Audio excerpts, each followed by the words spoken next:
ஆச்சாரியா வெளிநூரில் படிக்கிறாங்க. காலைல மேம் வந்து வந்தவுடனே கிளாஸ் ஆனால் நடத்தலை. ஹாப்பியாக குழந்தைங்க வச்சுருக்காங்க. காலைல வந்து யோகா மேம் வந்து காலைல எழுந்தவுடனே நீங்கள் என்ன பண்ணணும் அதை சொல்லிக் கொடுத்தாங்க. யோகா சொல்லிக் கொடுத்தாங்க. அதுக்கப்புறம் தான் கிளாஸ் புக் எடுங்க, புக் எடுத்து க்ளோஸ் இது பண்ணிக்கோங்க, க்ளோஸ் பண்ணுங்க அப்படின்னாங்க. பண்ணிவிட்டு மேம் வந்து ஃபஸ்ட் டீச் பண்ணாங்க. எப்படின்னா எஸ்கட்சின்ற வேர்டில் வந்து சொன்னாங்க. சொல்லிவிட்டு ஃபிஷ் எஸ்கச் ஐ எஸ்கச் எஸ்ஐ எஸ்கச் ஃபிஷ். போன ஒரு வீடியோவில் பார்த்தேன், ட்ரையாங்கல் சர்க்கிள் அப்படின்னு சொன்னாங்க. அது வந்து குழந்தைக்கு வந்து வாயில் மட்டும் சொல்லலை, ஒரு அட்டை வச்சு 4 பேர் நீட்டினாங்க. அது கீழே வந்து சர்க்கிள் அழகாக போட்டு அந்த குழந்தை ஃபஸ்ட்டு வந்து சர்க்கிள் முன்னவாங்க.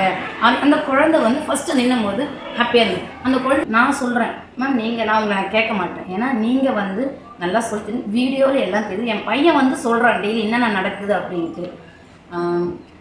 மோஸ்ட்லி இந்த ஸ்கூல் பற்றி சொல்லணும்னா ஹாப்பியாக தான் சொல்லுவேன் நான். இந்த வாய்ப்பு கொடுத்ததுக்கு எம்டி சாருக்கும் நன்றி, ரொம்ப நன்றி. எனக்கு இதை நடத்தி கொண்டிருக்க பிரின்ஸிபல் மேமுக்கும் நன்றி, கிளாஸ் டீச்சருக்கும் நன்றி.